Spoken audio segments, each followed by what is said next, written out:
Bismillahirrahmanirrahim. Assalamualaikum warahmatullahi wabarakatuh. Saya Datuk Hadi, motivator kaum ilmiah.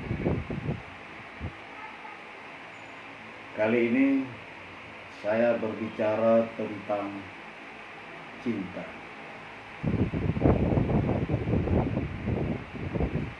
Setiap orang, setiap ahli bervariasi mendefinisikan apa itu cinta. Kenapa ada cinta?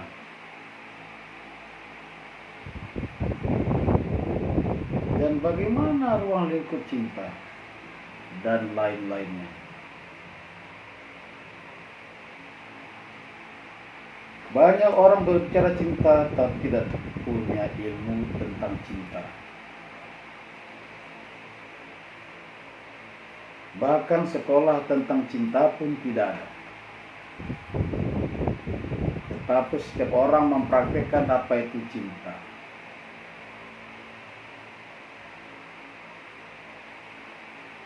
Cinta itu jika dibagi skupnya ada 3 bentuk. 1. Cinta yang bersifat kebanggaan. Ini subjeknya adalah orang tua atau saudara.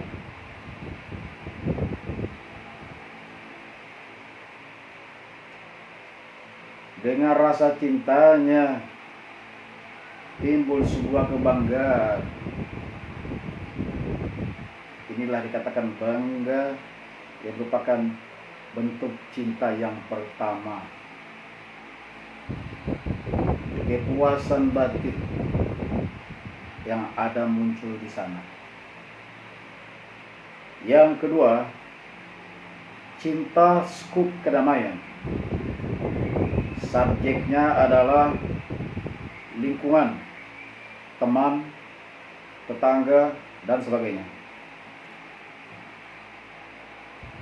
Dengan ada cinta, maka timbul kedamaian di mana-mana. Hidup rukun dan tentram. Itulah aspek cinta yang kedua.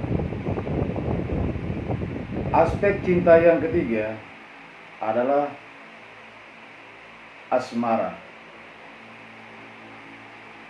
Cinta yang satu ini subjeknya adalah pasangan hidup.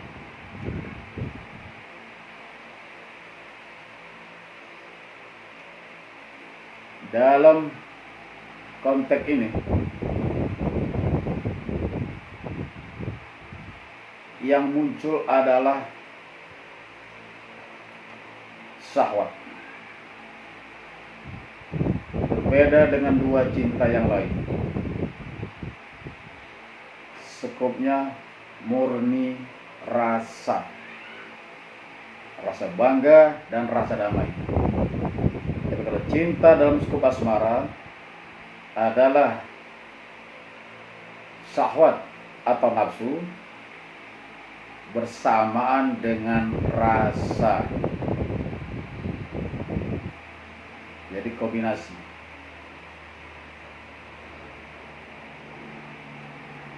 Hanya untuk pasangan, baik pasangan resmi maupun pasangan tidak resmi. Teringat, tidak semua pelampiasan nafsu atau syahwat itu ada cinta.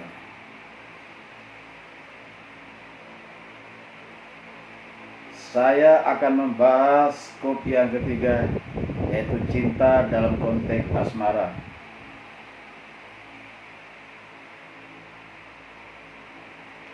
Hidup adalah masalah, maka hiduplah dengan cinta. Cinta adalah kehidupan. Tanpa cinta hanyalah kehancuran.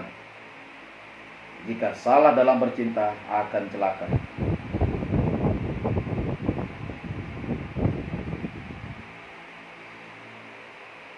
Setiap orang membutuhkan cinta.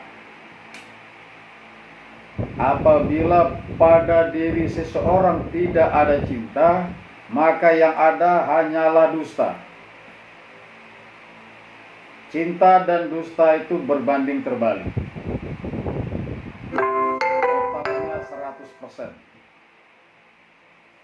Jika cintanya 50, maka pada diri seseorang itu ada dusta 50% juga. Jika pada diri seseorang ada cinta 75%, maka masih ada dusta di dirinya 25%. Apakah bisa cintanya 100%? Tidak. Setiap manusia tidak luput dari namanya kesalahan dan kekhilafan. Sehingga pasti ada yang namanya dusta. Dusta adalah cikal bakal dari sebuah kejahatan atau keburukan atau kesalahan. Jadi pada diri tiap orang pasti ada cinta, pasti ada dusta. Ada baiknya, ada buruknya. Tapi perbanyaklah cinta. Di sana ada romantisme, kata asmara. Ada kedamaian dan ada kebanggaan. Cinta itu dibutuhkan setiap orang. Bahkan semua orang mempraktikkan cinta. Tetapi cinta itu tidak ada sekolahnya. Sehingga dalam berpraktek, dalam menerapkan cinta tanpa ilmu, sehingga terjadilah yang namanya kegagalan cinta. Kegagalan cinta menimbulkan masalah cinta. Masalah cinta yang tidak terselesaikan menjadi permasalahan cinta. Kalau sudah menjadi permasalahan cinta, efeknya kepada kehidupan sehari-hari yang tidak normal. Karena jika di seseorang tidak ada cinta, dirinya tidak jadi normal.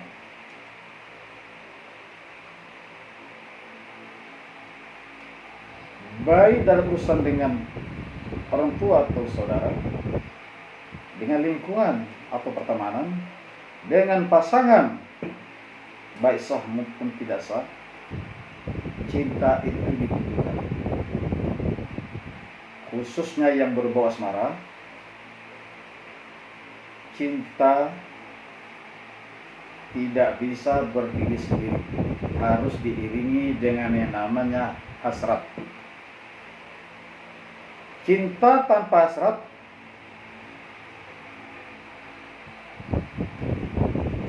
akan hambar,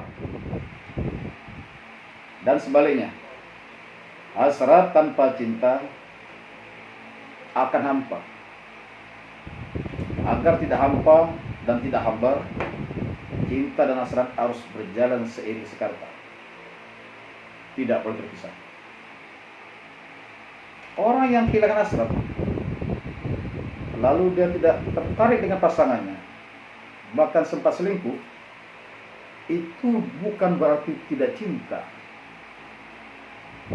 Dia hanya kehilangan satu hasrat, tapi masih ada cinta. Begitu juga orang yang punya hasrat,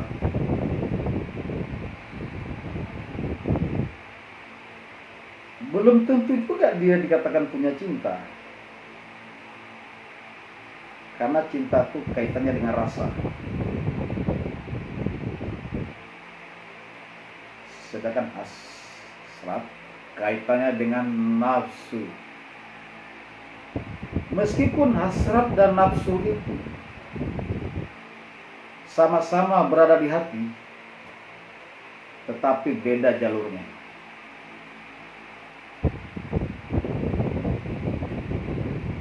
Cinta itu muncul dari rasa,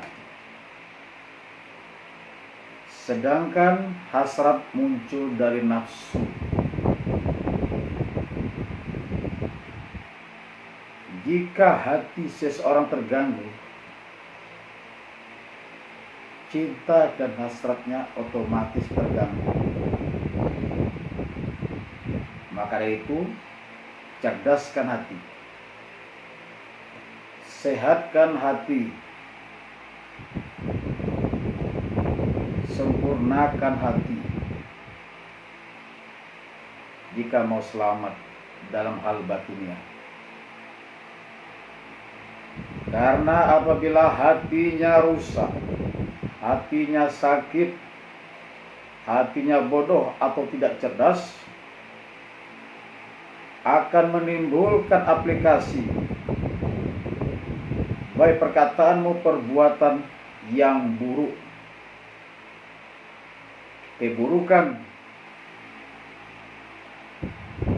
kepribadian seseorang disebabkan hatinya yang rusak atau sakit atau bodoh alias tidak cerdas.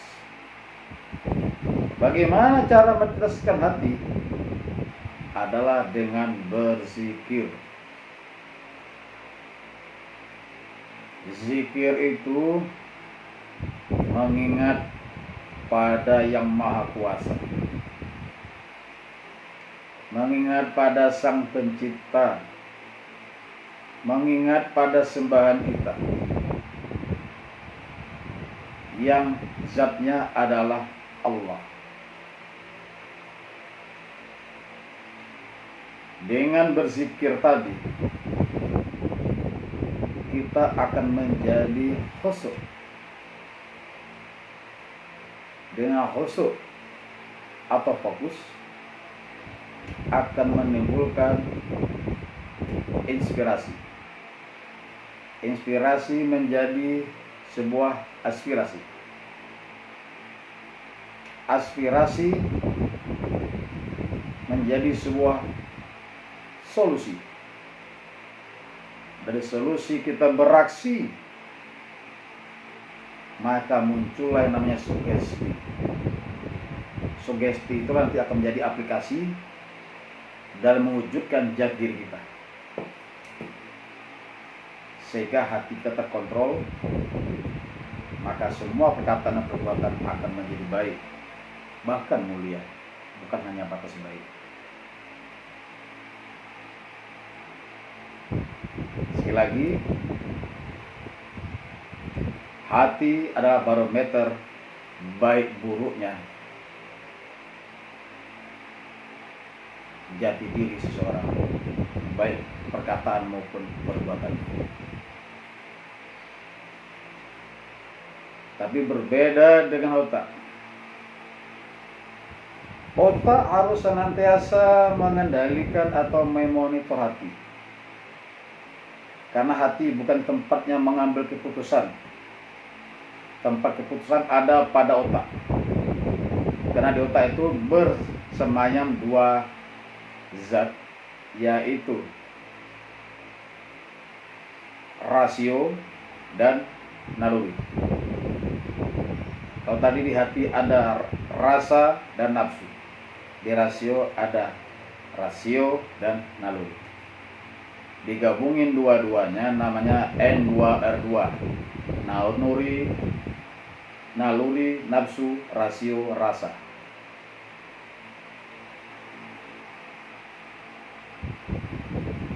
Apa barometer otak?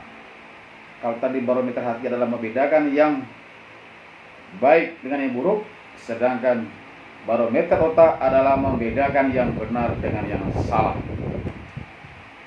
Jadi yang bisa menentukan salah benarnya hanya otak. Yang menentukan baik buruknya hanyalah hati. Maka cerdaskan hati akan selalu yang baik muncul. Begitu juga otak. Cerdaskan otak akan selalu yang benar muncul. Apakah orang yang berpengetahuan itu cerdas? Belum tentu.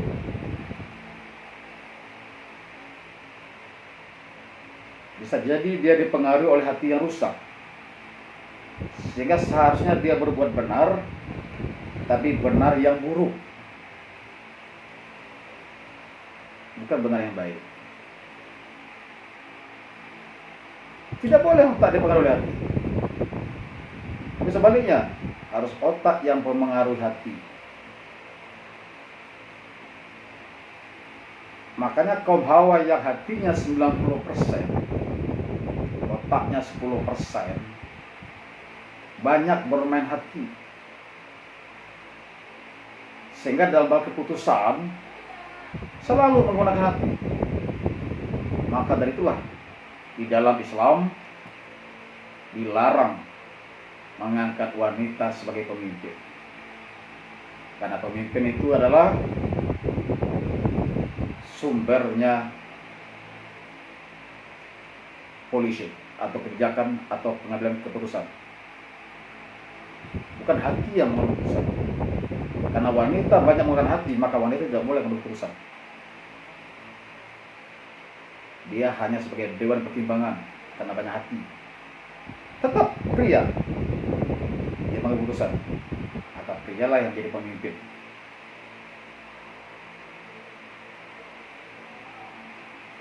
Bicara soal cinta. Cinta itu kalau dalam Islam itu perpaduan Rahman dan Rahim.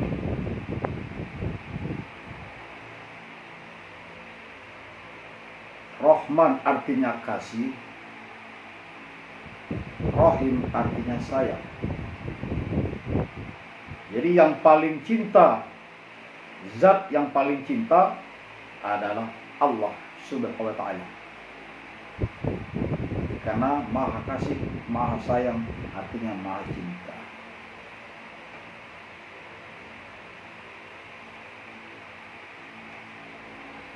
Tapi jika dijabarkan, tidak hanya terpaku kepada kasih dan sayang saja, harus dilengkapi oleh unsur-unsur lain. Sekalipun sumbernya adalah kasih sayang, tapi dilengkapi oleh unsur-unsur lain yang disebut dengan rukun cinta. Apa itu unsur lain itu? Unsur lain itu jika digabungkan dengan dua tadi, dia menjadi 10 rukun cinta. 1. Saling sayang. 2.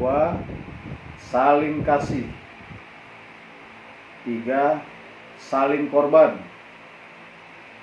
4. Saling perhatian. 5. Saling pengertian. 6. Saling tatap muka. 7. Saling komunikasi. 8. Saling keterbukaan. 9.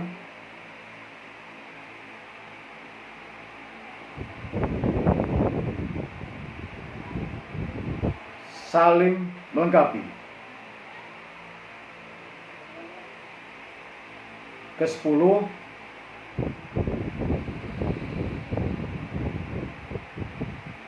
Saling menyesuaikan atau adaptasi. 10 unsur cinta atau rukun cinta ini apabila diterapkan, dipastikan cintanya selamat.